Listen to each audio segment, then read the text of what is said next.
It's a conversation it seems like we have before every election. Why is it that political ads are allowed to be misleading? Like the ad supporting Denver mayoral candidate Kelly Brough, the ad that claims that Mike Johnston lied about his leadership. Politics guy Marshall Zellinger explains. Mike Johnston is lying about his leadership. No, this political ad paid for by supporters of Kelly Brough makes this inaccurate statement and then tries to use my reporting to back it up. So let's back up. I reported on Denver mayoral candidate Mike Johnston's resume, asking specific questions about what he claims. I never said he lied. Johnston says he built Colorado's COVID testing program. No. He never said that, and our story never claimed that. His resume includes starting COVID Check Colorado, which was its own testing program and one of the groups that contracted with the state to run COVID testing sites free to the public. Political ads are commercials, but they are regulated differently than commercials. Regular commercials, you know, the ones for that fast food place, the furniture store, or the car dealership, those must be factual. The Federal Trade Commission requires the ads to be truthful, not misleading, and when appropriate, backed by scientific evidence.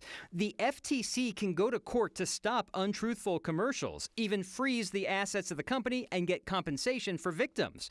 Political ads are not bound by the same rules. The content of political ads are protected by the First Amendment. So when they're misleading, we try to do truth tests just like this. My preference would be to run a crawl on the screen during the ad with accurate information, or even pop up a QR code with a link to a truth test. But a political ad is a commercial. The people who paid for the ad paid for the 30 seconds to do as they wish. The best I can do is this story, and hope you'll share it as widely as the ad is seen.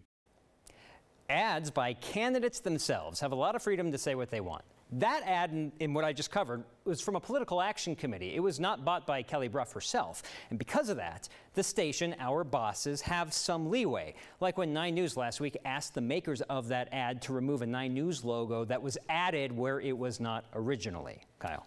And I think, Marshall, this one is misleading.